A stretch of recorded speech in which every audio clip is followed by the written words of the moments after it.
Welcome, everyone, to our new moon in Leo Tarotscopes and Horoscopes for the new moon that we have on August 4th, 2024. We're live right now on August 1st, 2024. So happy August if you're catching this live or on Thursday, August 1st. We're going to talk all about this new moon and how you can make the most of it. So the name of our presentation tonight is Harnessing the New Moon in Leo on 8/4/2024. Opportunities, energies, and how to make the most of it. So welcome to my channel. If you haven't been here before, I am Joshua the Psychic. I do psychic astrology readings, life coaching, and you can find more information about my services on my website, psychicsun.com. There you can also find information about gift certificates, parties, and also your horoscopes for our current lunation. Hey, Pam, nice to see you. Thank you so much for joining. I hope you're doing well and having a wonderful day, wonderful evening. So, what is the new moon in Leo? Well, every month we have a new moon and we also have a full moon. Casmar, wonderful to see you. Happy Thursday. Thank you for joining tonight. It's always great to see you. Thank you so much for showing up to the stream. So every month we have a new moon and we have a full moon, right? So the new moon is all about drawing things in and the full moon is all about letting things go. So it's like the yin and the yang. And we're coming out of a full moon in Capricorn cycle, the second full moon in Capricorn that we had this season. And this last full moon that we had in Capricorn, it was at 29 degrees. That's the last degree. And not only was it 29-degree Capricorn moon, but it was conjunct Pluto in Aquarius. So Pluto in Aquarius and Capricorn were very, very close. Although Aquarius was, Pluto was in early degrees of Aquarius and Capricorn was at its last degree. They were very, very close. So there's a certain finality with the Capricorn full moon cycle that we're in right now, that waning moon cycle. You may have closed the door to something in your life. Not always, but typically with this full moon, it being 29 degrees, an anaretic degree, it being conjunct Pluto, most likely something ended, right? And that's the typical energy of a full moon, is closing things up, completing cycles, letting things go. Oh, you're on your boat, Casmar? That's awesome. Row, row, row your boat gently down the stream. That's great. So this new moon is really, really cool. And it comes with a little bit of a caveat because Mercury is going retrograde the same day of this new moon. So you're going to hear more about how you can work with this energy. But the thing is that's really interesting. The full moon in Capricorn that we had was connected with Venus. And Venus is all about love and beauty and comfort. So in a lot of respects, the changes that you may have made under the Capricorn full moon cycle, which started on July 21st, those changes actually may have been a lot easier than normally changes might be because you had Venus. And the whole energy of that Capricorn full moon, although it was intense, there was a certain comfort with it because Venus was helping. Now with this new moon in Leo on August 4th, Mars is at play. And Mars is all about action. And Mars is also next to Jupiter. And we're going to talk all about this. But Jupiter expands whatever it touches. So it's expanding that Mars energy. So we have this energy of Gemini that's really, really strong this new moon. But at the same time, Mercury is going retrograde on August 4th. So what does this mean? This means that with Mercury retrograde, you're not supposed to start new projects, right? You're supposed to continue. So what you want to do this new moon cycle is really utilize that Mars energy. But what I would do is plan, like structure things, work behind the scenes, outline things, research, and then launch come September, mid-September, ideally. So we're going to talk more about that. What else do we want to talk about with this new moon? It will be at 12 degrees of Leo. So you can check where 12 degrees in your chart is. That's where a new beginning is set up. Leo is a fixed fire sign, the most stable fire sign. If fire signs can be stable, they're the most stable. And it's known for its vibrant energy, its creativity, and joy. Definitely be careful driving, by the way, especially with Mercury retrograde and also with the sun in Leo.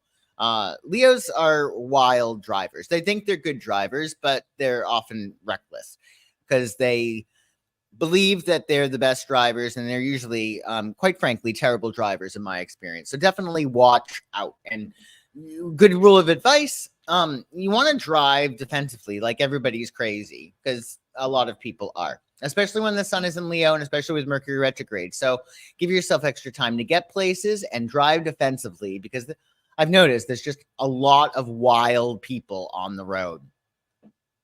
So new moons offer a fresh start. It's perfect for setting intentions and new beginnings. And it's going to be a lot of really cool energy, which we're going to talk about. So the key aspects this full moon are sextiles. Now, sextiles are a 60-degree angle. When you get trines, when you got energies that trine each other and make a 120-degree angle, that's when they're in the same element, right? Sextiles are just compatible. So what we have this new moon, we have the sun and the moon at 12 degrees, and we have Mars at 12 degrees Leo, the sun and the moon are in. And then you have Mars and Jupiter at 9 and 15 degrees, respectively. So that means that there's this nice flirty energy, so to speak, between Mars and Jupiter and the sun and the moon. So it's almost like a trine. When you have a trine of two planets that are in the same element, there's like this extra push. You get a lot of extra energy, more oomph, right? But with a sextile, it's almost like seeing somebody across the room and you're like, something about that person I really like.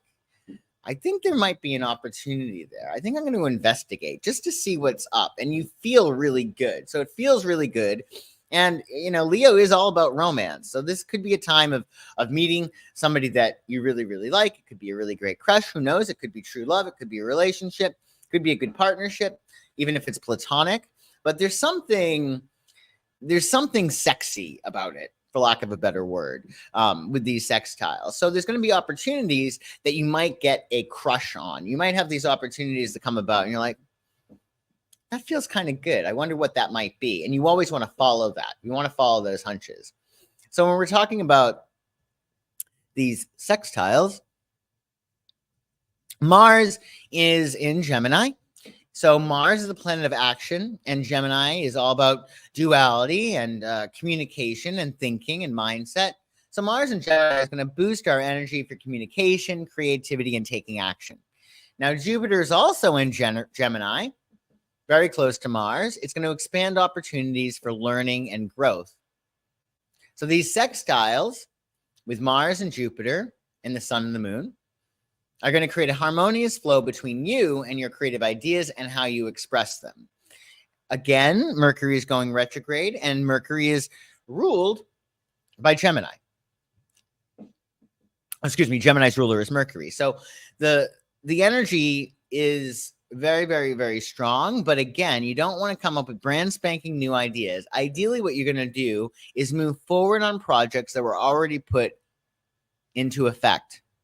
That doesn't mean you need to stop your life at a grinding halt because of Mercury retrograde. That's not what we do. We just continue. Business as usual. Projects working to a fixed, predictable plan, right? And it's going to be really, really nice.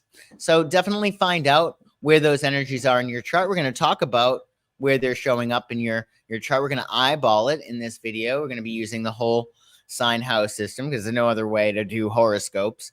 But you'll find out how you might be able to utilize those energies. Now, the impact of Mercury retrograde. So every about 3 or 4 times a year for about 3 or 4 weeks, Mercury, from our perspective, Mercury slows down essentially. And all planets, except for the sun and the moon, which are planets in astrology, retrograde. And it's a time for us to really catch up. So say you're like going on your journey in life, right? And Mercury's really, really fast. So you're plugging along. Well, you may have missed something.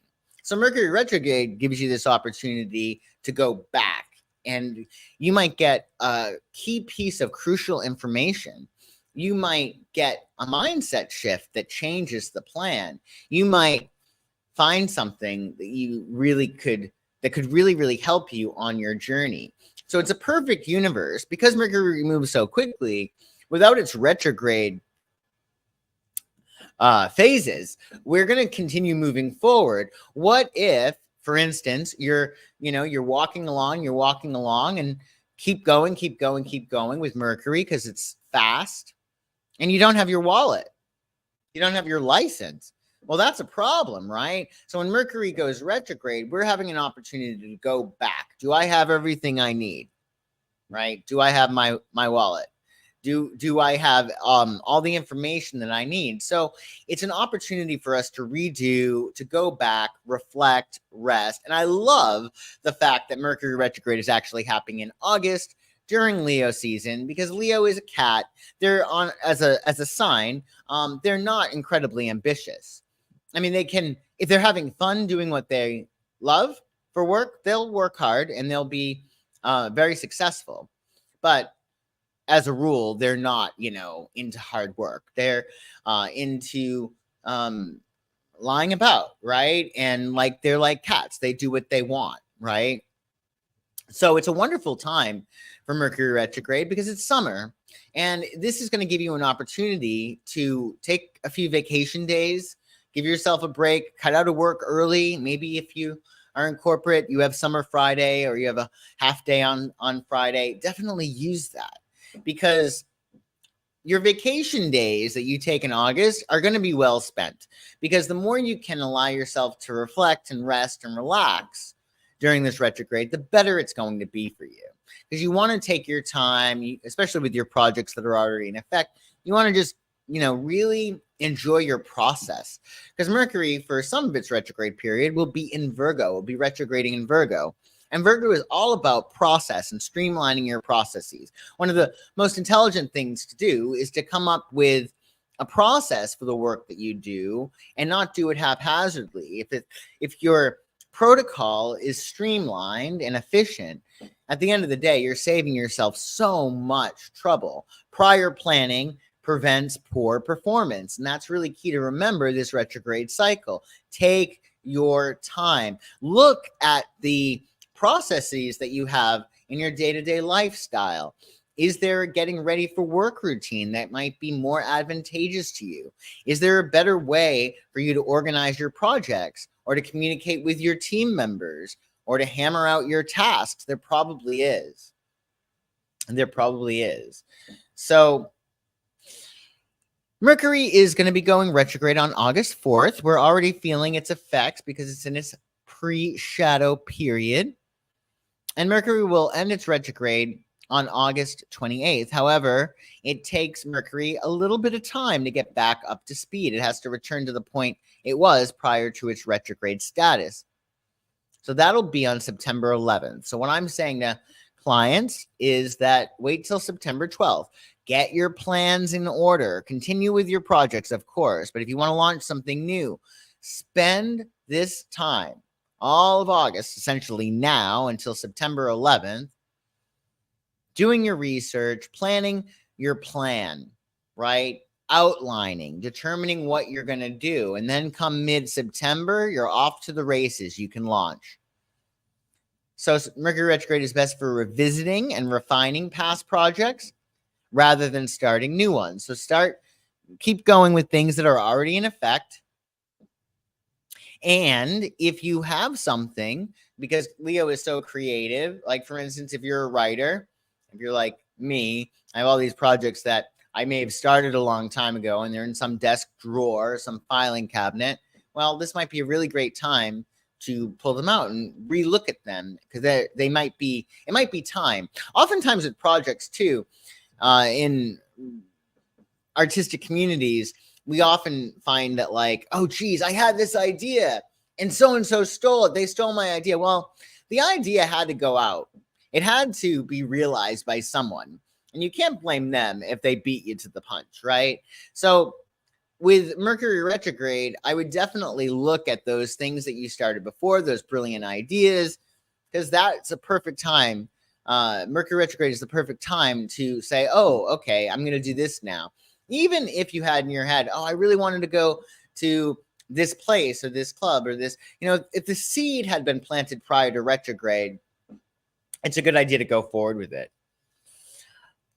So yeah, plan and strategize during this period, but hold off on launching new initiatives until after September 12th. And it's perfect because September's that school energy. It's like that back to school. So many years we went back to school in September. I know kids now are going back to school in August, but when I was a kid, it was always in September. So I think that it's been ingrained in us that like September is a time of new beginnings because we're back to school. We're getting our school outfits right, and we're starting fresh. And it's just a beautiful, wonderful energy, and it's very refined, right? Because around on August 22nd, that sun is going to leave Leo and it's going to go into Virgo. So it's a wonderful, wonderful opportunity, I think, this retrograde this summer. So let's go through all the signs and talk about how you can make the most of the new moon in Leo. And, this is, we're eyeballing it, right? So you can check your rising sign, your sun sign. You can also find out where 12 degrees falls in your chart. Also, sometimes people identify with one sign more than another sign. Maybe you identify with your moon sign, or maybe you identify with a sign you don't even know if it's in your chart, but it speaks to you. There's a reason why. And if a sign does speak to you for a reason that's not like on the nose, probably a reason for it on a technical level. It probably is showing up in your chart in a way that you might not notice, and you can always get your chart done to figure that out. So for Aries, the new moon in Leo is hitting your 5th house. It's all about play and creativity and having fun and true love. The thing is that with the 5th house, ironically, because the universe has a great sense of humor, you could fall in love with somebody, but they might make a lousy partner. You might have true love with somebody, but they're not good to have as a long-term person in your life. Sometimes you actually might be able to find somebody who fits the bill, right? For both of those things, somebody that you're wildly attracted to, you can have a great time with, and you can also depend on them long-term, and they can actually be a good, stable partner for you. And of course, that's the goal. But for you, Aries, it's more about having fun. This is a great dating time. If you're in a relationship already, this is a really great opportunity for you to reignite your spark with your partner. Maybe you two decided a long time ago, or you threw around the idea, we should do this more. We should do that more. This is a great time to explore that. Now, Mars and Jupiter and Gemini are energizing your 3rd house. So you have to be extra careful because the 3rd house is about communication, and Mercury is retrograde, and Mars is going to be amplified by Jupiter. So Mars is active and it can be very ballsy, and it's Mercury retrograde. So it's not advantageous for you to be ballsy during this period. I would say definitely get a notebook and write out your thoughts, as opposed to saying something that you're going to have to walk back. Because with Mercury retrograde, you're likely to say something that you do regret. So I would definitely have an outlet for yourself, because with Mars and Jupiter in your 3rd house, quite frankly, you might write a check that your ass cannot cash, and that wouldn't be very good for you. In terms of action, advice would be to express your ideas and engage in joyful activities. Again, you don't want to necessarily implement these ideas, but maybe talk about them. Great for brainstorming, great for getting a notebook out for your ideas. And at the end of the day, you just want to have fun. You want to take things down a notch, enjoy your summer. So let's see, Aries, what wisdom you get from the tarot for your new moon in Leo. Wisdom for Aries, wisdom for Aries, wisdom for Aries. Aries. Page of Wands. I love it. So the Page of Wands is the youngster, right? He's a page, but he's becoming aware of the fire element, that spark, right, of infinite creation. So with the Page of Wands, the advice is allow yourself to follow your passion. If something excites you, totally follow that. But there might be some new passion or a revitalization of an old passion. And it's important for you to express yourself, be a kid, be young at heart, be passionate, follow your excitement, and allow yourself to start a new relationship with your creativity. This could be a new project or a new project that you're putting energy into. Or for instance, you may have had a project that you started before and now you're reinvigorating it and you're moving forward with it. But Page of Wands is a great card. Essentially, just have fun and enjoy yourself and allow yourself to tap into that inner child. That's the Leo energy. It's all about joy, self-expression. Just remember to channel your energy productively and carefully, because we are under retrograde, and the Leo energy with Gemini, it's great energy, but again, it can be, you still have to be somewhat careful, especially if you have a tendency to be reckless. So let's see, Taurus, this new moon in Leo is hitting your 4th house.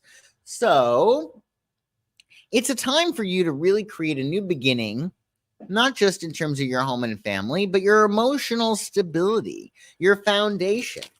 If we learned anything with the 2 full moons that we had in Capricorn this season, is that we need a stable foundation. And if we learned anything with the sun being in Cancer during those full moons, it's that our foundation should feel good. You should feel good about the structures that you have in your life, the template that you have in your life. And this is a wonderful opportunity to enhance your emotional security, to improve your home, anything you can do to improve your home life.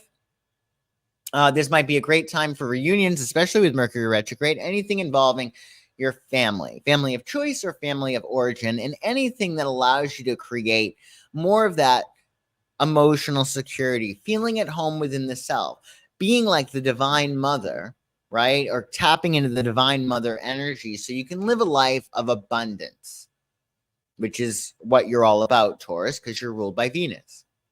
Now, Mars and Jupiter and Gemini are hitting your 2nd house.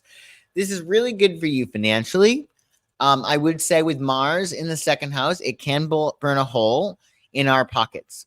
At the same time, it's also a really great time for you to make a lot more money. You just want to make sure that, especially with Mercury retrograde, you're not buying luxury items. I can't even tell you, even with like things that are not expensive, because Mercury rules vision. I've bought things and I'm like, this is awesome. This is so cool. And then Mercury turns to dragon, like, what was I thinking? So save your receipts. And if you can hold off on luxury items, buying luxury items during this retrograde, I would do so. Certainly not a time for you to spend a lot of money on a luxury item.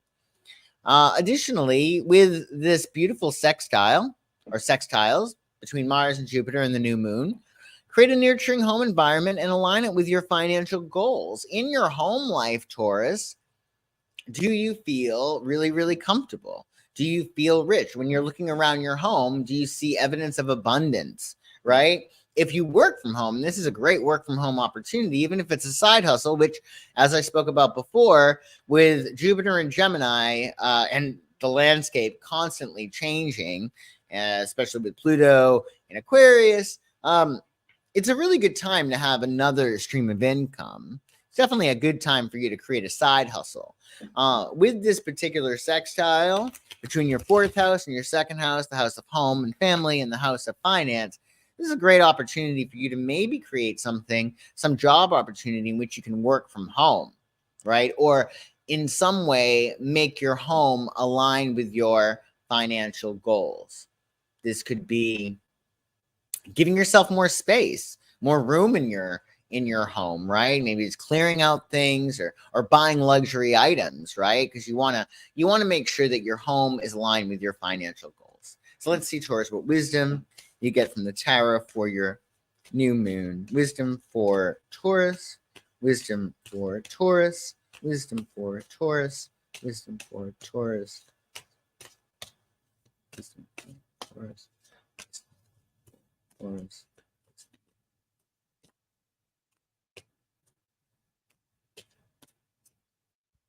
Five of Swords. So, Five of Swords is about self-interest. There's going to be some times when you need to really watch your back, and there's going to be other times that you're being ridiculous. You don't need to be that defensive. Now, the sun is in Leo.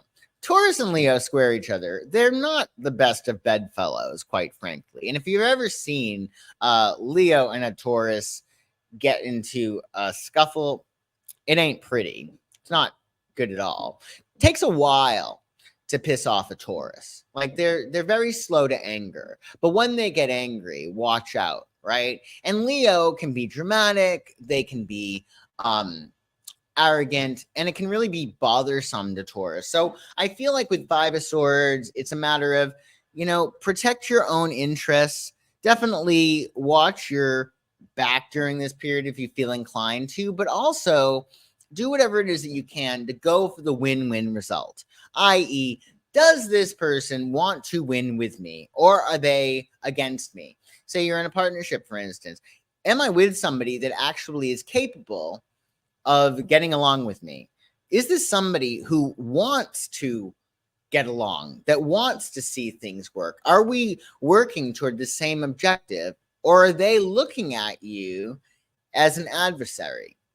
Because if they're looking at you as an adversary, it's going to be an adversarial relationship, and you're going to have to watch your back. But if you're with somebody and they're like, honey, let's make this a win-win situation. I love you. You love me. We both want the same things. Of course, we're not always going to see eye to eye, but let's make this work. Well, that's good. But if you're with somebody who, be it a friend, a lover, or whatever, and they have like a tremendous amount of self-interest, and you just know that something is shifty, something is shady, they're not to be trusted, do yourself a favor and protect yourself, and most likely get out of the situation. It just doesn't make sense. So with Five of Swords, the advice is make sure that you're not fearing defeat. Go for the win-win result whenever you can. But if you're dealing with somebody who is not interested in a win-win solution, well, you've got to fight.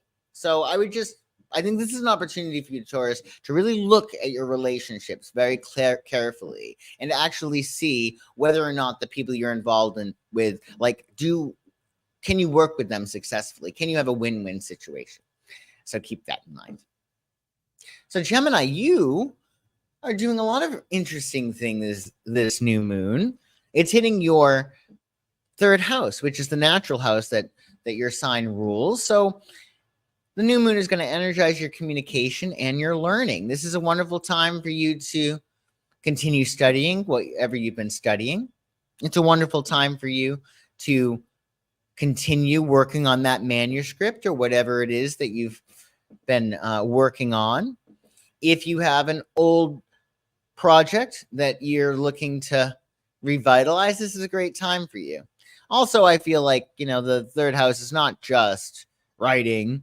It's communications, and it's what you do on a day-to-day basis. So you might, under this transit, return to a group that you've been to before that you lost contact with, or maybe you're gonna start communicating with a group that you'd been wanting to associate with.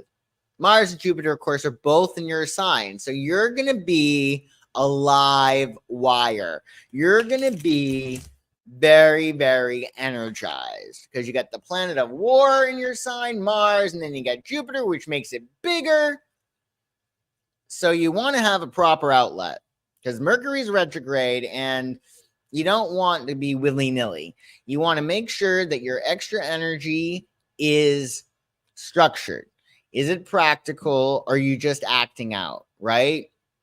Because you're going to have a surplus of energy. Mars in your sign, by the way, is wonderful. It is so great. When Mars is in your sign, you just get so much done. You're like a Superman. In my experience, you have the strength of like 4 people, or at least additional person, right? And that can be good, but you want to make sure that you have stuff to do because idle hands are the devil's workshop, right? And with Mercury retrograde, you don't want to be starting trouble. You want to make sure that you're channeling all of this extra energy into things that matter. So with Mars and Jupiter, problem might be with that is being extra pugnacious and like, picking up on everything or picking somebody up on everything. Well, what do you mean by that? Well, we should do this or we should do that. Like don't nag. Don't start conflicts unnecessarily. If you find yourself doing that, then realize that you need a project because you're just starting trouble.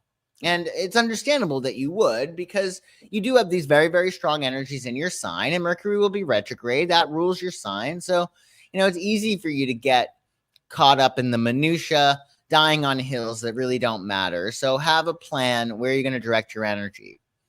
So express yourself, though, and explore interests. Maybe interests that you've already started, or maybe there's an interest that you've been wanting to explore. Mercury retrograde, I think, especially for you, Gemini, with this transit in your third house, it's so good for research. It's so good for looking at things and being like, oh, wow, I didn't see that before, right? Because when Mercury slows down, it's a matter of we see things that were there all along, but because our minds were going so fast, we may have missed them the first time around. So let's see, Gemini, what wisdom you get from the tarot. Wisdom for Gemini. Wisdom for Gemini. Wisdom for Gemini. Wisdom for Gemini.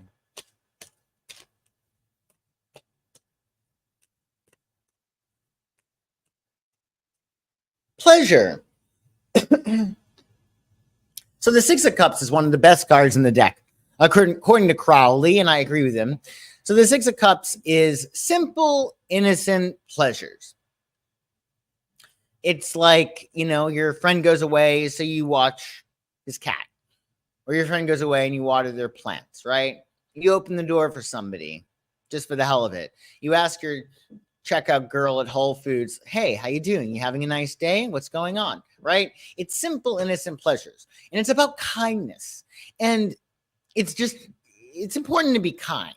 Just getting down to brass tacks, right? It's a wonderful card for kindness. The Six of Cups also pertains to sex in a lot of respects, right? So this could be a really great time for you to explore more pleasure. Gemini, also the Six of Cups has a nostalgic feel. So I would definitely go back and enjoy people, places, or things that you enjoyed before.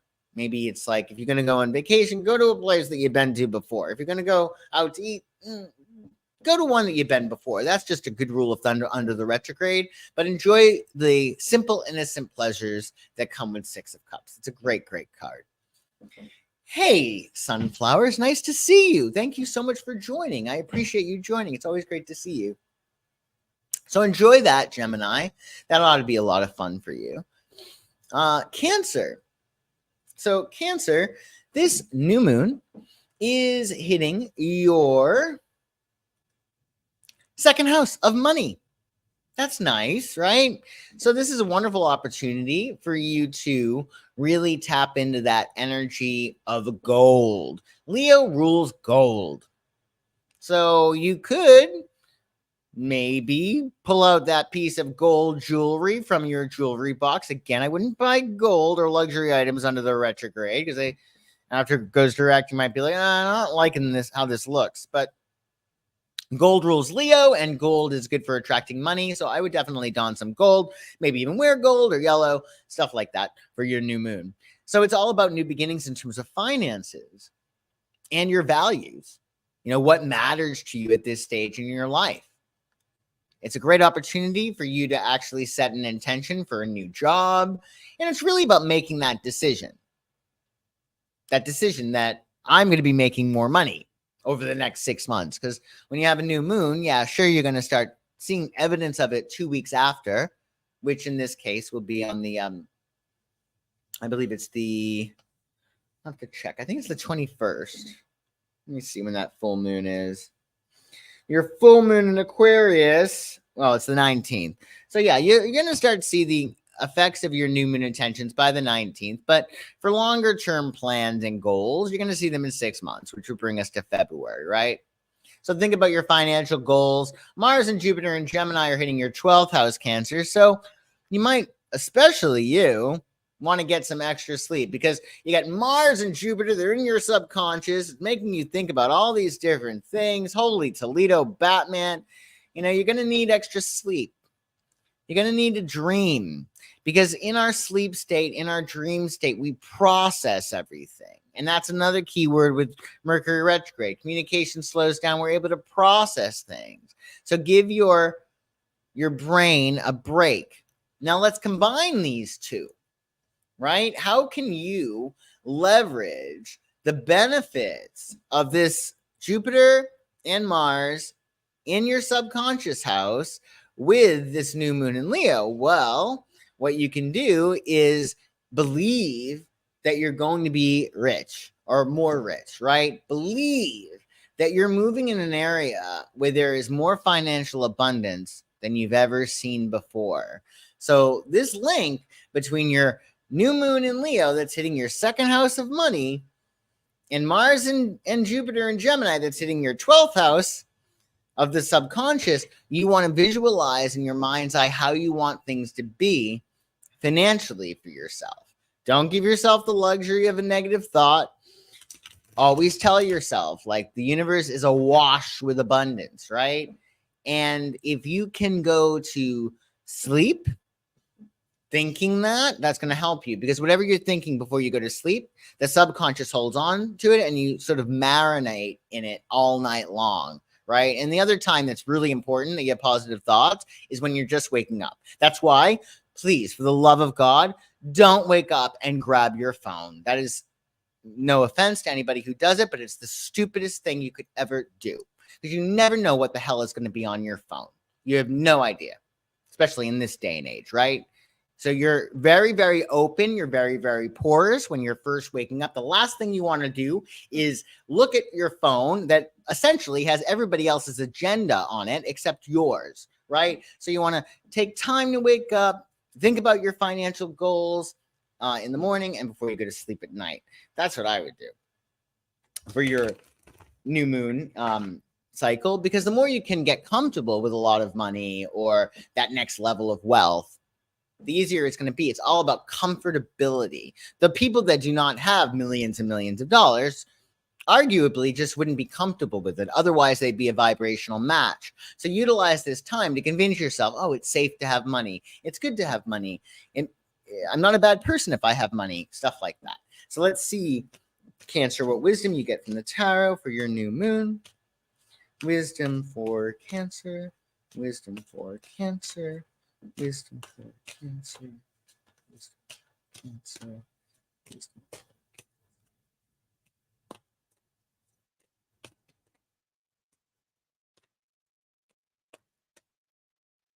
King of Cups. So how funny is this? King of Cups, kings in the tarot are cardinal. They're an initiating sign. And water, right? Cups are water. King of Cups is cardinal water, which is your sign, Cancer. So the King of Cups is essentially saying you want to be aware of your emotions and other people's emotions, but you don't want to be manipulated by other people's emotions, and you don't want to be manipulated by your own. So this is essentially about you being emotionally mature. Recognize your own feelings, recognize other feelings, but don't be a slave to those feelings. Like in this card, the fish is like a chain that's around his neck, right? He's aware of them, but it's not controlling him, so to speak. So just allow yourself to be masterful in dealing with your emotions. This is a great time to get your emotions under control and to really tap into the power of emotion. In terms of law of attraction, it's all an emotional game. So it's not just, you got to say, for instance, because it's a second house transit for you, I am rich, I am rich, I am rich. When I'm saying that, I'm just saying it. I'm not feeling it. But if you can get your senses involved and actually feel, what does it feel like to have money just everywhere and just loaded with so much money? Like, what does that feel like? You, as a Cancer, the most emotional sign of the zodiac, can be extremely successful in whatever you decide to do, because you understand that emotion is so powerful and you have very powerful emotions. So you want to get into the feeling state of what it is that you want, and that's emotional mastery, and that's King of Cups. So happy new moon. Hi, spiraling monk. I hope my Cancer boyfriend gets a better job. He's looking now. Oh, well, he has a new moon in Leo hitting his second house if he's a Cancer, his solar second house anyway. So I would say that this is a very good time for him to get a job. But I would also say what I would do is look at jobs that he may have looked at before, right? Sometimes you apply to a job and it's not the right time or it gets filled by somebody else. Go back to those companies that he may have investigated before, had an idea about before. This is a good time to even network with people that are from your past. If you're on LinkedIn, for instance, you might decide to look at that old boss and see what he's doing now, the one who absolutely adored you, right? That you had a great relationship with. Who do you want to enjoy working with, right? Because the fact of the matter is, a lot of people can probably do your job, but they might not be as enjoyable as you. So you want to make sure that you get something that feels good, because if you feel good and the energy is good around your work situation, that's a recipe for success. And you're just going to get into the flow of things and the money will flow. So good luck to your hubby, your boyfriend rather. And then of course, Leo, the star of the show, happy birthday, Leo. This new moon in your sign is highlighting your personal identity. So it's all about who you are. I am blank. We all get to make that decision. And now the energies are such with the sun and moon in your sign that you get to really start from scratch. You get to really say, I am this. And there's a lot of energy helping you to assert yourself in a new and fresh way. So who do you want to be? According to Nietzsche, that's who you actually are. So it's a matter of, I think, especially with Mercury retrograde, it's a time for you to really look at, okay, this is who I've been, this is who I am now, and this is who I want to be. And it can be very creative. You know, Mars and Jupiter are in your 11th house. This is a lovely energy. So if you're looking to really make the most of this new moon, I would definitely hang out with your friends. Maybe it's a matter of finding a group of people that you really, really like. And most important, you got to ask yourself, are you being a really good friend to yourself? Are you listening to your problems? Are you helping yourself solve those problems? Are you giving yourself a break? Are you giving yourself a pat in the back? Do you want to achieve your goals? And are you doing everything that you can to make them as easy for you as possible? So definitely tap into that group energy and also tap into your higher aspirations. There are no dangling carrots in the universe. So if you have something that you want to accomplish, well, that comes with it, theoretically, the built-in prerequisite ability to achieve it. So go after your dreams. As for action, set personal goals and strengthen your connections. Again, you know, with that beautiful energy in the 11th house, you might be able to achieve your goals with the help of other people. So if you have a new job that you want, or you want to get a new relationship, or you want a new social circle, do whatever it is that you can to tap into your network, your current network. You might have a friend who works for this company that is really awesome. Hey, what's going on? You know, I know you work there. You don't know if there's any opportunities there. Could you put me in the right direction? Utilize your connections, especially connections from the past, because Mercury is retrograde and these are really great energies. So definitely tap into your network, but especially people that you knew before. There are some people that you might go literally a decade without talking to them. And as soon as you connect, you just pick up right where you left off. And that is particularly true under Mercury retrograde. That's why it's wonderful to reunite with people under the retrograde, because you just pick up like you just saw each other the other day. So let's see what wisdom, Leo, you get from the tarot for the new moon in your sign. Wisdom for Leo. Wisdom for Leo. Wisdom for Leo. Wisdom for Leo. Wisdom for Leo.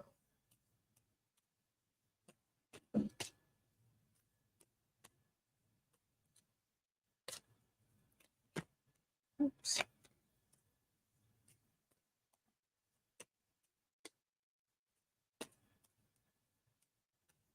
There we go. Seven of Swords. So, Seven of Swords He's a little sneaky. Look at him. He's on his tippy toes, right? He has all these swords that he's moving, and he has two, it seems like he may have missed. So the Seven of Swords is like the Five of Swords in that on the surface, it doesn't look like a very nice card, right? Seven of Swords is often connected to being sneaky, duplicitous. On a good day, the Seven of Swords is about the quality of appeasement, i.e., it's better to ask forgiveness than permission, right? It also can be, on a good day, diplomacy. So let's look at that. There's going to be some people you just need to appease. You just need to appease them. Okay, we'll have pizza again tonight to your honey, right? If he always likes pizza. And sometimes you're going to have to be diplomatic. And I feel like that's going to be really key.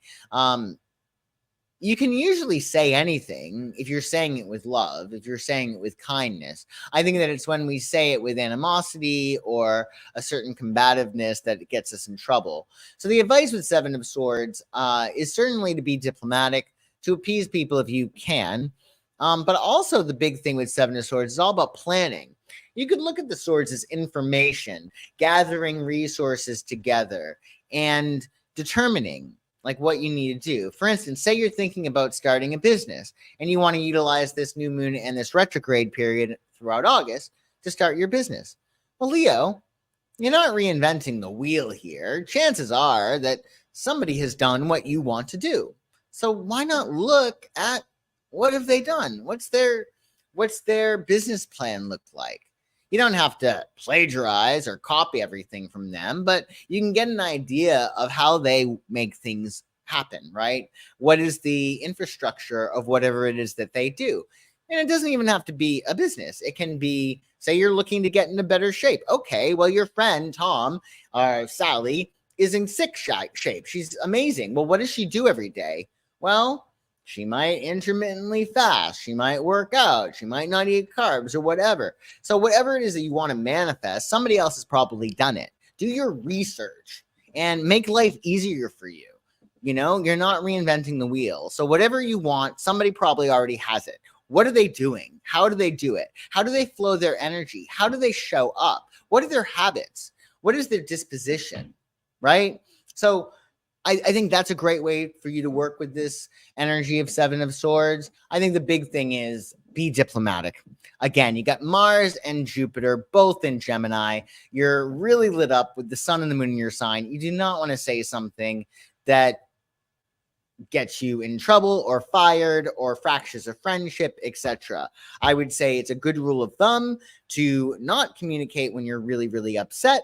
I understand Leos can at times be very dramatic and they like to dramatize their feelings. But if they're negative feelings, trust me, under Mercury retrograde, you're probably going to regret if you allow yourself to go off. So be diplomatic, get cool. A good rule of thumb is to get happy and then communicate. You don't want to come in too hot. So keep that in mind. Oh, you've saved your own ass a few times by following Seven of Swords philosophy. Yeah, so have I, actually. It's important. It's just so tempting, right? You know exactly what you want to say and how you can rip this person apart. But at the end of the day, you kind of are like, maybe I could have handled that differently. And that's why it's really helpful to have a sounding board, be it like a partner who's going to guard your confidentiality, or even a journal, just to it's great to sometimes write nasty letters to people and not send them because it's not staying in your body. Because the thing is that if you're feeling negative things, you don't want to keep that inside because that can make you ill, really. It can make you sick. But you also don't want to go too far and be willy-nilly with your communication. So yeah, definitely practice that. And happy birthday, Leo. So Virgo, happy new moon, Virgo. For you, this is hitting your 12th house. So, it's a time for you to really get your extra rest, get some sleep. It's great because Mercury's retrograde and Mercury is the ruler of your sign. And I mean, really, how many things can we screw up when we're sleeping? Not many, right? Maybe you might forget to set your alarm, but not you, Virgo. I'm sure you know how to set an alarm. Not that you probably even need an alarm. But with the new moon in your 12th, you're gearing up for your birthday. You want to be able to jump out of a cake for your birthday, right? You want to feel really great. And if your birthday is after the 28th or after its post-shadow period, I mean, even better. And if it's not, it's fine. But if your birthday, by the way, is under Mercury retrograde, it's a good rule of thumb to work on stuff that you already have in effect for the whole year, which will give you a mental reprieve. But essentially, for this new moon, you want to get some extra sleep, get some rest, and you might want to create a routine that is really good. Now, ironically, you got Mars and Jupiter in Gemini in your 10th house. So this is contradictory in a way, because the 12th house is about sleeping, taking it down a notch, being behind the scenes. And the 10th house is the most public area of your chart. It's where you're number one. It's where you're most seen. It's where you're most visible. It's your house of fame, position, honors, how the world sees you. So you're going to have to navigate this carefully. It's a wonderful energy, these two.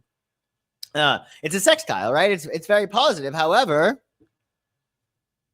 how are you going to be numero uno in your org if you're getting extra sleep? Well, it's a delicate balance. I would say the big thing is to make sure that you get extra sleep. Maybe you take something off your regularly scheduled program and put extra energy into your career during this period.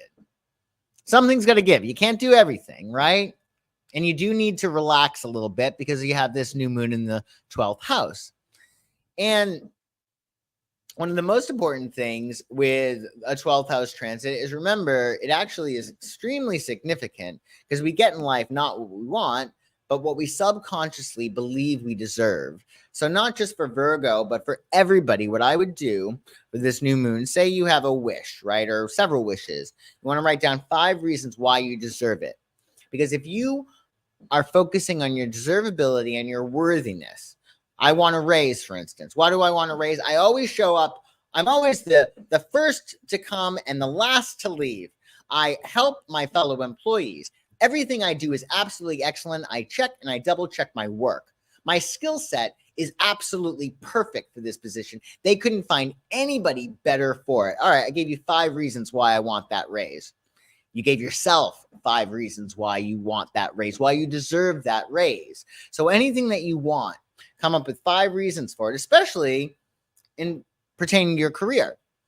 Because whatever it is that you want professionally, again, you've got to convince your subconscious that you deserve it. Now, being a Virgo, you're usually going to be overqualified. You're more likely to not do a job that you're qualified for because you're so perfectionistic. So, I mean, that's, I think, it's very virtuous, right? You never want to be paid for a job that you're not competent in. That's wonderful. But I think that Virgos can sometimes go too far, meaning they usually have the skills to take on a position, but they're trepidatious just because they're inherently insecure. Virgos, they say that Virgos were born during a time in which their parents were not getting along. And babies, being naturally narcissistic, thinking everything's about them, they think it's their fault. Of course, their parents wouldn't be getting along with or without them. But because they're children, babies, they think it's about them. So they spend their whole life, is this right? What about now? Is this good? It's a fool's errand, right? Because there's nothing to do with them. They're just, their parents weren't getting along. So there's a certain tendency for Virgo to overcompensate. That's why they are the hardest workers of the zodiac. Nobody can outwork a Virgo or a farmer, right? Which is associated with Virgo. So the big thing for you is to convince your subconscious during this period, no, I'm completely competent for this job. So you're looking for a new position or you want something. Again, zone in on 5 reasons why you're perfect for this role or why you deserve it or why you'd be good at it. Because you can make some really significant leaps this new moon over the next 6 months, right? When it comes to your career, but you got to align your subconscious. So you want to see yourself in the job that you're doing that you want, right? You're going to see yourself doing it, see yourself acing the interview, see yourself getting that offer that you're like, whoa, this is great. They gave me even more than I anticipated, whatever it might be. So let's see, Virgo, what wisdom you get from the tarot for your new moon in Leo. Wisdom for Virgo. Wisdom for Virgo. Wisdom for Virgo. Wisdom for Virgo. Wisdom for Virgo. Wisdom for Virgo. Wisdom for Virgo. Wisdom for Virgo. Again, King of Cups. So the kings in the tarot are cardinal, and the cups are water. So this is actually the Cancerian energy. So you want to really be a mature Cancer. You want to allow yourself to master your emotions, because they may be all over the place, right? Whatever you're feeling emotionally has to do with a belief, right? Your friend shows up late. You might get upset about that or triggered, right? Why? Because on a subconscious level, you might be jumping to conclusions. Well, my friend obviously doesn't value me. She doesn't respect me because she's late. Well, your friend could have been in traffic. Your friend might have had a stomach bug before she left, right? And couldn't get to you on time. There could have been a car accident en route to you, to meeting you. So whatever it is that we feel, there's a belief that's associated with it. So if anything is bothering you, you want to do a little bit of retracing your steps. What would I have to believe in order to think this is true? In terms of relationships, even. Say you decided that, somebody was really attractive and you wanted to ask them out, and they don't return your call. I mean, you could interpret that as like, well, I'm clearly not good enough for this person. I'm not rich enough, beautiful enough, etc. Right? Well, I mean, that's one way of looking at it. But you could say, you know what? I was spared. I was protected. I was protected from this person by spirit. This person's not good for me. You could also say, oh, they have a lot on their plate. They're in love with somebody else. It has nothing to do with me. You could say, oh, right person, wrong time, etc. But my point is, if something is making you feel bad, you got to retrace your steps and be like, what must I believe in order to feel this way? And then you want to adopt the beliefs that are more advantageous to you. It's not me. It's them. I've been protected or whatever. So utilize this time to really develop that emotional mastery, especially with Jupiter and Mars in your 12th house. What are your subconscious beliefs that might be making you feel bad? I.e., say you're with somebody who cheats on you. You could totally let that give you a complex. I'm not this enough, I'm not that enough, or I always get looked over, or whatever. And it has nothing to do with that necessarily. It could just be a matter of some men cheat. They just are perpetual cheaters. They cannot be with one person. That has nothing to do with you. Even if he was with somebody else, he'd be doing this. So look at how it is that you feel, do a little bit of retracing, and do what you can to adopt those beliefs that are more advantageous to you, right? And enjoy your new moon. And Libra, happy new moon in Leo, Libra. This new moon is really nice for you. It's all about your friends, your friendships, your community, your future goals. The 11th house is the house of why not, meaning if you have a goal or a desire, that comes with it the built-in prerequisite ability for you to achieve it. There are no dangling carrots in the universe. So you want to really think about, what are your highest aspirations? What would your perfect life look like? If you could do anything, what would you do?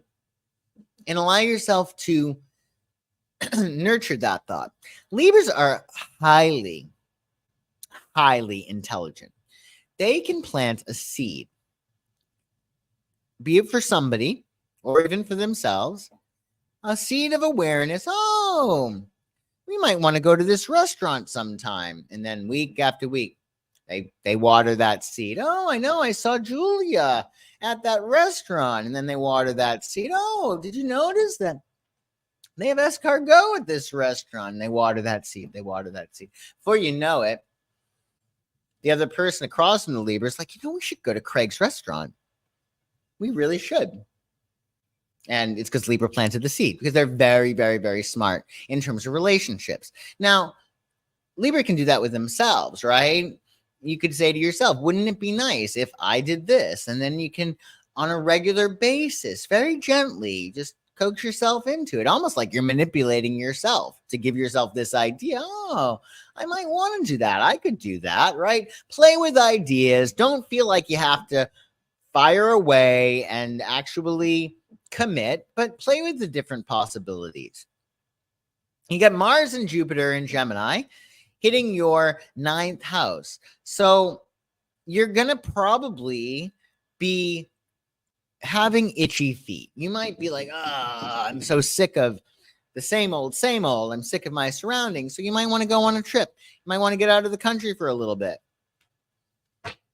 You might want to take a class. They have these classes like weekend workshops. You might want to, watch a movie that gives you insight about something, be it philosophy, psychology, law. Like, allow yourself the pleasure of learning.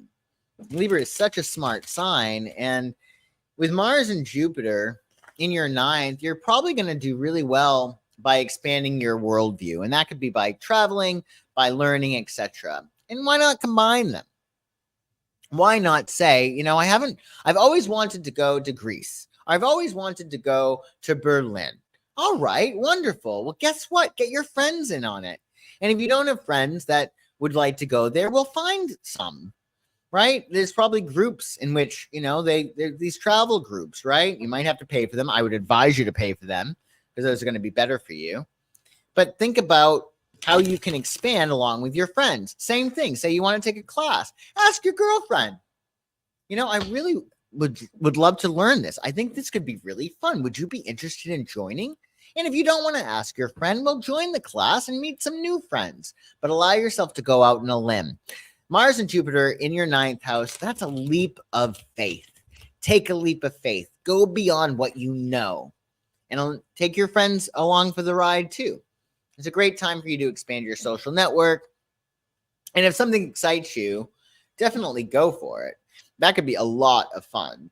A lot of fun. Just go for it. Go out on a limb and explore anything that excites you. If you are planning a trip, say you do want to go to Greece, don't buy your tickets yet.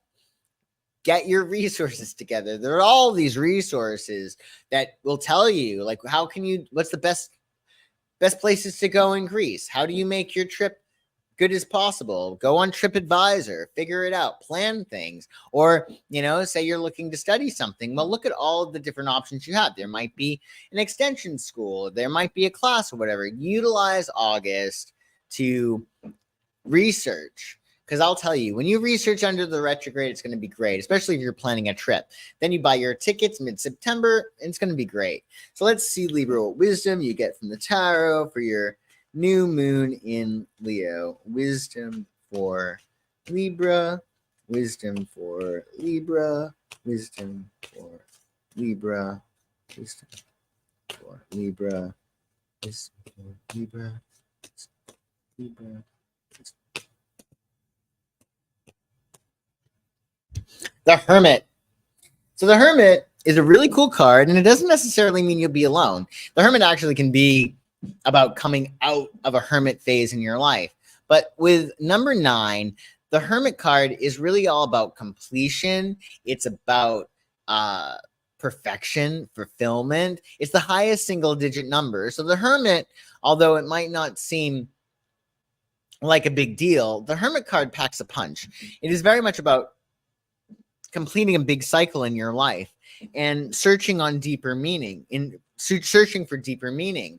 And I feel like under this retrograde, even if you are being social, even if you're enjoying your summer and doing things, there will be more of a sense of contemplation and that inner sense of awareness of what it is that you need. So although we're very, very focused on, okay, well, what's next? What do we want to achieve? What do we want to accomplish? How can I get my needs met, etc.? I mean, it makes more sense to have a series of conversations with yourself. So you're really aware of, this is what I need. The Hermit can also be a card of sexual healing. It can be a card of rejoining society after a hiatus of sorts. It also can be all about changes and moves affecting home, family, work. This could be a really great time for you to get everything in order, to wrap up projects. And if you're looking to make some changes, either in terms of your routine, your lifestyle, your work, your habits, what you do in terms of your daily habits, i.e., exercise, diet, stuff like that. This is a great time for you to refine those, especially with Mercury going retrograde in Virgo. I think for all of us with Mercury, because it's going to be going retrograde in Virgo, but also Leo, when it's in Virgo, it's going to be a really great time for us to be like, oh, wow, I had no idea. I get sluggish after I eat this, or I can cut this out of my diet, or if I add this to my diet, it's really great. Whatever it might be. But the Virgo energy, the Hermit energy, it's a really successful energy. And it's really about making sure that you're following your inner light and shining a light there to find out what it is you actually might be looking for. Because as a Libra, you're very, very good at manifesting. You just make that decision. I want this and I'm going to do that. But you want to make sure you're making that decision based upon your truth, based upon your inner light. And the Hermit is about illumination. So this phase for you might be a time in which you get to illuminate what it is that you're really looking for, what you really need. That's going to make your journey a lot more practical, right? So happy new moon, Libra. And Scorpio, this new moon is hitting your professional sector. So the spotlight will be on you. This is not the time to, you got to take a break. It's the Mercury retrograde, right? But it's not the time to, take too many breaks to the office because VIPs are watching. And you want to make sure that all your work is up to snuff. This is an opportunity for you to really get to that next level professionally. So although it's Mercury retrograde, you kind of got to step it up a little bit. Definitely. You usually do. You have so much more energy than the other signs, and you're just way more passionate and determined, quite frankly, than other people. You're just great. So professionally, it's a new beginning. If you want to go to that next level in your career, this is the new moon for it. I would take it slow. Again, you might want to research during the retrograde. Oh, well, this is what I could do. This is what somebody else is doing. Do research on LinkedIn. There's probably somebody who has a job that you could do way better and get paid even more than you are now, right? It also is a time for you to really review your professional trajectory. Does this make sense for you right now? Does this career path make sense to you? Does it have heart and meaning? As we always talk about with Scorpio needs to have heart and meaning. They need to have an emotional connection to whatever they do. It's foolish for them not to. And I just don't think they have the patience for it, quite frankly. You got Mars and Jupiter in your 8th house. That is the house that your sign rules. So this is a time for you to let go and expand through that letting go. So you might find yourself growing and being catalyzed through your joint resources with other people. You might go into business with somebody else. You might connect with somebody else on another level, and you can find that being very transformative for you. And also, if you're looking to really connect with someone romantically or intimately, well, you're very, very lucky in that regard too. You're looking for intimate connections, not just sexual, but even emotional. The whole thing with the 8th house is that ideally, when you combine resources with somebody, when you intermingle your energy with theirs, you're going to get stronger. If you're intermingling your energy with somebody else's and you're getting weaker, well, that's foolish, right? That's just not wise. So look at where you need to draw your boundaries. I think especially in terms of your career, because, you might need to create a boundary with somebody in order to go to that next level. Likewise, you might need to drop a boundary and connect with somebody in order to go to that next level. So bring these two together, that 8th house of boundaries, where you say no, where you say yes, and see how that can help your career trajectory. Meanwhile, you want to allow yourself to look at what your professional goals are and really give yourself a 6-month plan. Where do you want to be in February? Excuse me. Where do you need to be in February or want to be in February 2025? And what financial changes do you want to make en route to that? I think that could be really good for you. You can do that? Oh, I'm really glad to hear that. That's great. So let's see, Scorpio, what wisdom you get from the tarot. I think this is going to be a nice little transit for you. I think it's going to be good. You got to remember, too, most people don't handle an 8th house transit well. I mean, it is a bit intense, but the 8th house is very connected to your sign, so it's going to be very, very easy. And I love that whole concept of boundaries. What boundaries do you need to drop to go to that next level professionally? What boundaries might you need to set up, right, in order to get to that next level? So let's see what wisdom you get, Scorpio, from the tarot for your new moon in Leo. Wisdom for Scorpio. Wisdom for Scorpio. Wisdom for Scorpio. Wisdom.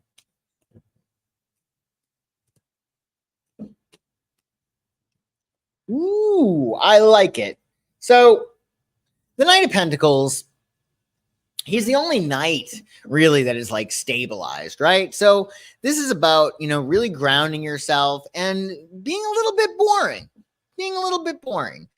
This might be a great time for you to just turn in, early to bed at night, right? This might be a good time to tell your girlfriends, not feeling it.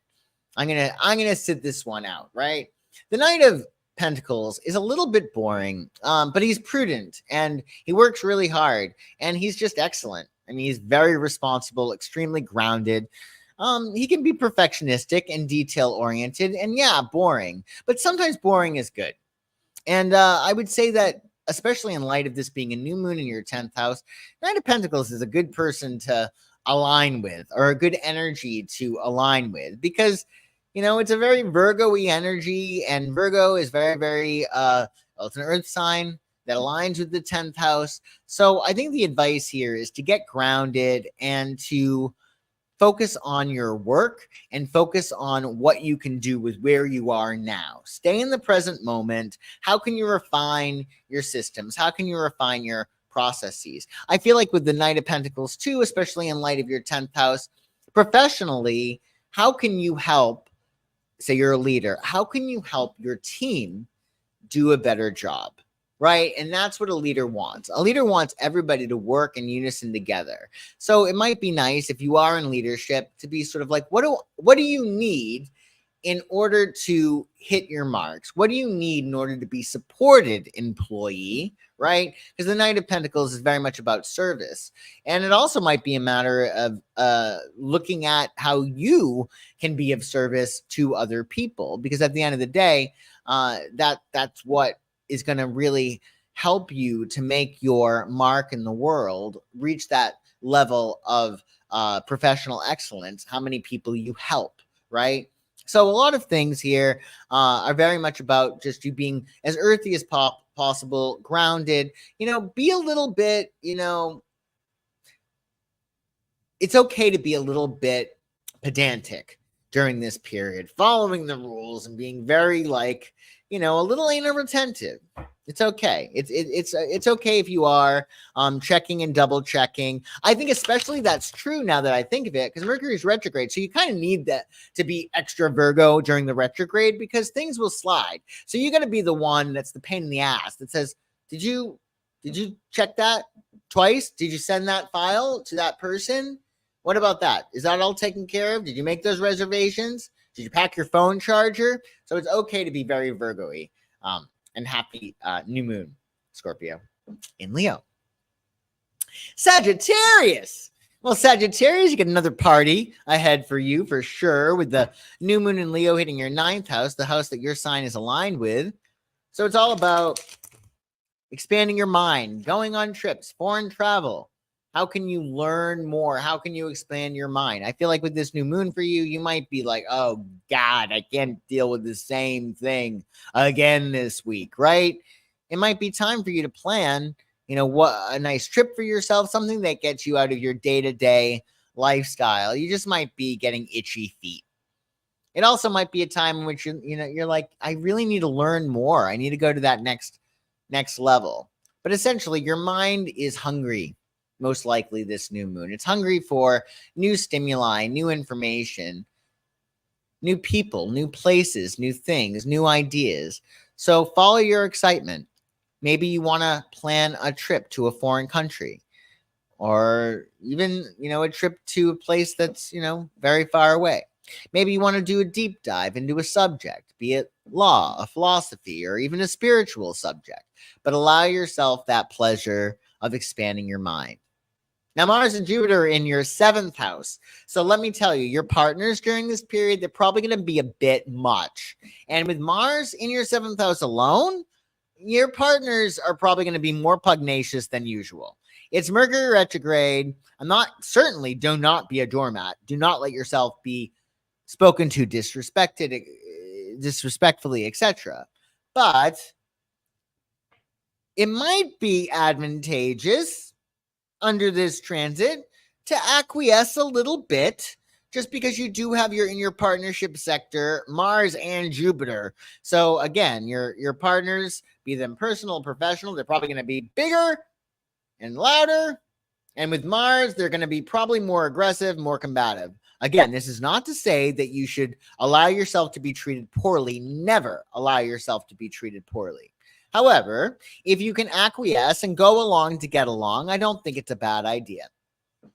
It's just going to be easier for you because your partners are going to be very loud and most likely proud this transit. Meanwhile, with your partners, it's a great opportunity for you to really enhance your relationships. And if you're in a partnership, it's about, what can you do to strengthen it, fortify it. I also would say that you could be meeting somebody through higher ed. You could be meeting somebody on foreign soil with this link between the 9th house and Mars and Jupiter in your 7th. You could meet a foreigner. That could be fun. But it's some really good things. Or even, it doesn't even have to be a relationship. It can be a friendship. It can be a platonic relationship or a business partnership, whatever. But it's probably going to be somebody that is unfamiliar, right? Or somebody who is foreign, quote unquote, on some level. So explore new opportunities, anything that excites you, and that'll be really, really great. Oh, Cass Mar, thank you so much. I so appreciate your super chat. Thank you so much. Yes, Kelsey, be sure to check Scorpio. We have some really good news for you. Essentially, though, you got to be a little bit boring. So yeah, Sagittarius, allow yourself to explore different opportunities, strengthen your relationships, take it down a notch, acquiesce a little bit if you can. This might be a good time to go along to get along. It's Mercury retrograde. It's like, okay. So yeah, let's see what wisdom you get, Sagittarius, for your new moon in Leo. Wisdom for Sagittarius. Wisdom for Sagittarius. Wisdom for Sagittarius. Wisdom for Sagittarius. Wisdom for Sagittarius.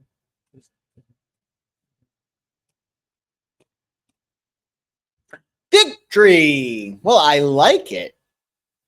So the 6 of Wands is your day in the sun. 6 of Wands, essentially, there's something that you've been probably working toward, that you've been wanting to achieve. It could be finding a really good relationship. Maybe you have a new relationship with yourself. Maybe you started to assert yourself better. Maybe you got a new job. Maybe your spending habits have finally aligned with the money that you're bringing in. But there's some victory that's ahead for you. And I would say that you want to allow yourself to really enjoy it. Enjoy the spoils of victory during this period. And I would just say that, you want to take it slow and really tap into that energy of victory. Like, the more you can align with this energy, the more you're going to attract things to be victorious about. In terms of relationships, this is like the eternal flame card. It's like a relationship that goes on forever. I feel like in terms of 9th house transit that you're in right now, this could be like an amazing trip. So lots of victory that's ahead for you. I would just tap into the emotions of that. Like, what does it feel like? And also with the sun in Leo and being a new moon in Leo, you want to dramatize things, right? Like people who do that do witchcraft and stuff like that, witches, right? Or people who are Wiccan. Oftentimes they do these ceremonies that are highly dramatic. Like they get around in circles and they call in the elements and they run around sometimes, and it's very dramatic. And I feel like a lot of that is because it really gets in your head, when you're seeing something so dramatic, right? Like that, it really inculcates in the subconscious, this has happened, this has changed. So I would say that you might want to just dramatize your victory. What does that look like dramatized out? What does it look like if you got that raise? What does it look like if you met that person? And enjoy your victory, Sagittarius. Capricorn, happy new moon in Leo, Capricorn. So this is going to be a little bit tricky. It's an 8th house transit, and the 8th house is all about rebirth and letting go. It doesn't mean it's going to be bad, but you're probably going to have to let go of something. I mean, a new moon in the 8th house, that's what it means. So the 8th house is about rebirth, transformation. The 8th house wants you to let go of anything that is toxic, that's not serving your highest good, so you can go to that next level. But as an earth sign, as a Capricorn, you sometimes might hold on to dear life to the status quo when that doesn't really serve you. So you want to allow yourself to be flexible during this period. You also want to look at your boundaries. Rule of thumb, again, if something makes you feel good, lean in closer, maybe drop your guard, release your boundaries. If something makes you feel bad, erect a boundary, say no. Pretty simple, right? Meanwhile, Mars and Jupiter in Gemini in your 6th house. So work is probably going to be very, very, very busy. Your day-to-day lifestyle is going to be very, very busy. So in the process of going through this rebirth, you're probably letting something go. Most likely, quite frankly, Capricorn, although we did have a full moon in your sign, 2 full moons in your sign this cycle, 2 full moons that were both excuse me, the last one was anoretic. So you're probably definitely ending something in your life. Something is probably definitely ending. And I would say that is probably continuing with this transit, right? So you want to allow yourself to let go of what doesn't feel good anymore. And really with Mars and Jupiter, what does your new lifestyle look like? What does the new lifestyle look like in order for you to really embrace the new beginning? Because when you're under an 8th house transit, it's a matter of something is going to die. It's going to not be in your life anymore. And you got to mourn the past in order to fully embrace those new beginnings. You got to have that period of mourning. And, under the retrograde, it's a good time for that. It's a good time for you to reflect and address and really work with your feelings. And you're probably going to have a lot of feelings. I would say with Mars and Jupiter in Gemini in your 6th house this transit, well, be sure that you have a regime or a ritual or a system that helps you deal with these changes. I know Capricorns are typically tough cookies. Get on with it. Get over it. Move forward. What's next? But again, if you really want that new beginning, you got to mourn the past. So what I would do is really create systems, habits, processes that are for your mental and emotional health. It's very, very intelligent to do that. Because then you're going to be able to bring more energy to your projects, and you're going to be able to better create those new beginnings come this fall season. So address your financial matters because, this is a new moon in Leo in your 8th, and that does have to do with finances. And really, you can combine it together. What do you need to do habitually on a regular basis that's going to help you make more money? What's going to be better for you? Is it a matter of you need to start getting keen on these new investment strategies, be it like Bitcoin or any of those things? Are your spending habits, is there like is your money being leaked in ways that it shouldn't be? Do you have subscriptions that you're paying for that you don't even use anymore? There might just be a tightening up during this period or a review of your financial situation where you want to go. But the most important things are boundaries right now for you. So let's see, Capricorn, what wisdom you get from the tarot. Wisdom for Capricorn. Wisdom for Capricorn. Wisdom for Capricorn. Wisdom for Capricorn. Wisdom for Capricorn. Wisdom. Oops. Wisdom for Capricorn. Capricorn.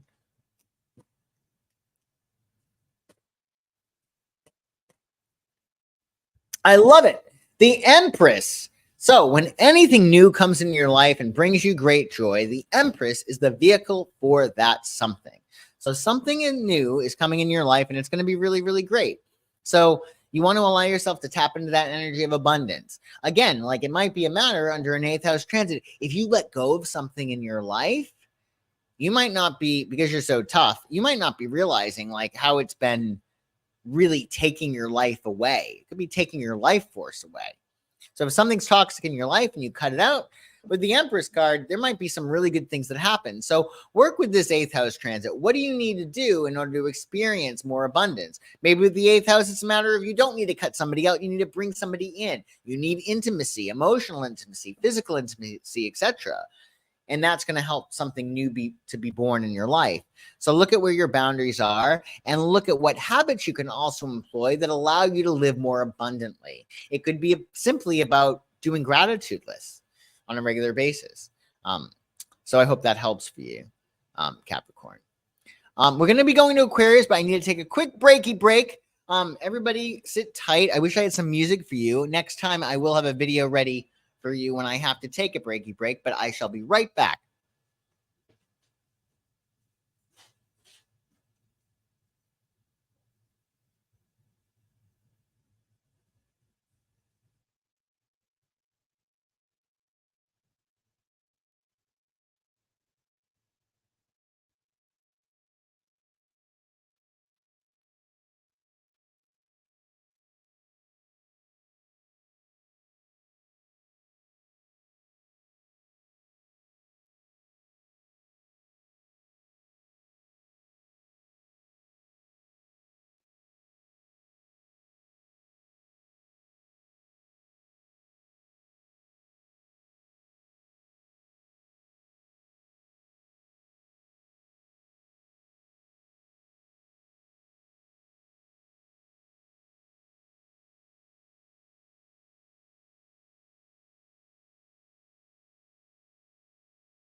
All right. Thank you, everybody, for your patience. Aquarius. Hey, Aquarius. So this new moon is actually really nice for you.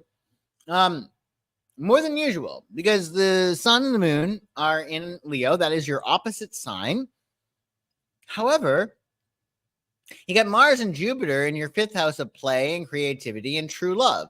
So you actually, Aquarius, are very lucky because you have a lot of energy that is very compatible between your 5th house of true love, play, pleasure, sex, affairs, romance, joy, and your 7th house of partnerships, because the new moon in Leo is hitting your 7th house. So this is a time for you to really focus on the other in your life. If you're looking for a new relationship, this is it.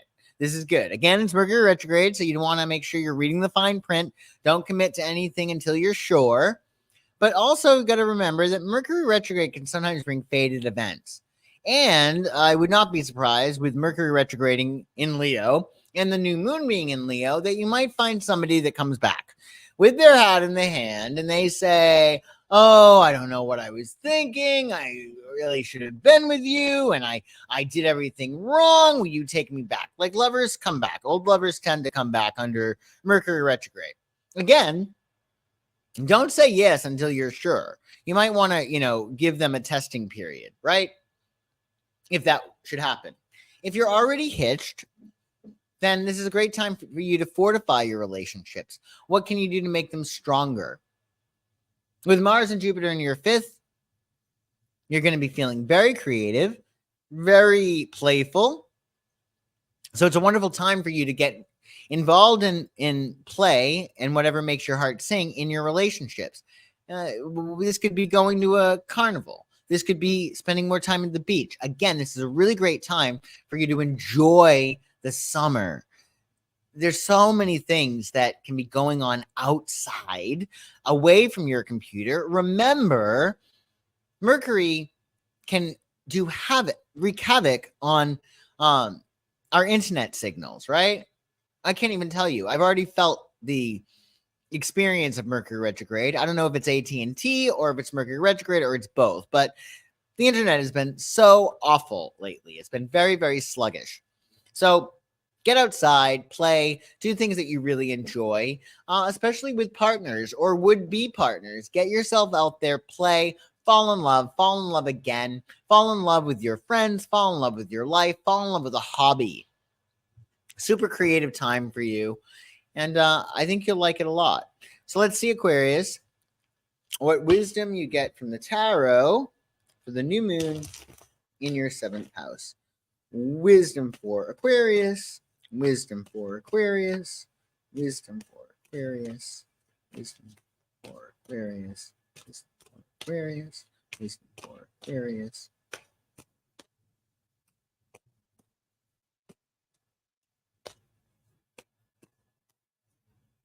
Four of Wands. I love it. So the Four of Wands is a very happy card. It's like, even though it's not your birthday, it's the opposite of your birthday. Well, it is your half birthday, technically, right? This season, Leo season. Four of Wands is like, getting a cake coming your way and it's a light with candles and it's just very exciting, right? It's a sign, it's a card of relief, of thanksgiving, of celebration. Crowley calls this card Lord of Perfected Work. So this could be a really great time for you to finalize your projects working to a fixed, predictable plan, right? And you could really allow yourself to go on vacation with Four of Wands. It's about Thanksgiving. It's about celebration. It's about giving yourself that sense of relief. We did it. So with the Four of Wands, even if you're not finished your projects, it's a very good idea to celebrate your milestones. And I really would do that, like especially if you're working on a long-term project. Look at the milestones you have and be sure to celebrate along the way. That's going to give you extra energy. But the Four of Wands is a beautiful, wonderful card. It's about Thanksgiving. It's about celebration. It's really a time of looking at what you've accomplished and giving yourself a much needed break. And that's, again, perfect for Mercury retrograde. Also with the Four of Wands, it can actually be advancing anything that is artistic or even real estate. If you're interested in going into real estate or you're a realtor, this is really good for you. It could also be a card of moving, of getting a new home. Finally, we did it. I'm so happy. It's very celebratory. So definitely enjoy your new moon in Leo. I think it's going to be really good, especially with Four of Wands. And last but not least, my fishies, my Pisces fishies. Pisces are just so great. So Pisces, you have this new moon hitting your 6th. So, essentially it's all about how can you make your day-to-day lifestyle much better and much gentler and enjoyable. And all you need to do is really look at your values, your goals, and say, okay, well, what can I do on a regular basis that allows me to achieve my goals? If you wind up going outside, just like let's say you have a tree outside in your backyard, and every single day you put the axe to the tree, right? Wake up in the morning, you put the axe to the tree, just one strike. And then the next morning you do it, next morning you do it, next morning you do it. That tree is going to go timber, right? It's going to fall down. And that's how you want to look at things. What can you give the works to on a regular basis? You don't have to do much. It could be 1% more every day, right? Or 1% every day. But look at what you want to achieve and look at it in doing it in small segments. You don't have to go crazy. You can just take consistent action. Consistency is really key for everything. It's really important just to be consistent. So this is a wonderful time for you to strengthen your work and daily habits, your routines, especially those things that make you feel physically good. The 6th house is very much aligned with your body and making sure you have those systems, those processes in place that are going to make your body stronger. You got one body, and that's what we remember with the sixth house. What routines, what systems, what processes can you implement to make yourself feel as perfect as possible? Meanwhile, Mars and Jupiter are in your fourth house, so you might be renovating. You might be saying, oh, geez, I want to move. Or, geez, I want to, maybe you'll go to Bed Bath & Beyond or Target and get a whole bunch of new stuff. Again, I would lean on the side of caution when it comes to shopping, but essentially this is an opportunity for you to really make your home more comfortable. And I feel like with Mars there, it's a great time to clear things out, things that you don't need. It's a great time to white tornado your home. It's a great time to make more space, right? Because Jupiter's about space. Also, you got to remember, Mars and Jupiter, which are in your fourth house, is not just your home, because we take our home around with us wherever we go. It's about emotional security. So how can you enhance your emotional security? How can you enhance your relationship with the divine mother within? How can you nurture yourself on a regular basis? Remember, your new moon is in the sixth house. That is going to make you more and more secure each day. Maybe you need to do a gratitude practice. Maybe you need to meditate. Maybe you need a hot bath every night. Maybe you need to go for a walk after dinner, whatever it might be. But find out what your inner child needs, how you can mama bear yourself on a consistent, regular basis. The effects of that are amazing. So just keep that in mind. So think about how you might be able to improve your home. This might be, again, organizing, decluttering, buying new things. Just keep the receipts, and ideally you'll buy things that you bought before, or at least a similar item that you got before, and find out how you can increase that sense of emotional security on a regular basis. Maybe it's as simple as connecting with a nurturing friend or a relative, or, even being nurturing for other people, because, Pisces, they're so reflective that when they're nurturing and caring for other people, it sort of bounces back, right? And that's for all of us, but I think particularly for Pisces. So let's see, Pisces, what wisdom you get from the tarot for your new moon in Leo. Wisdom for Pisces, wisdom for Pisces, wisdom for Pisces, wisdom for Pisces. Wisdom for Pisces, wisdom for Pisces.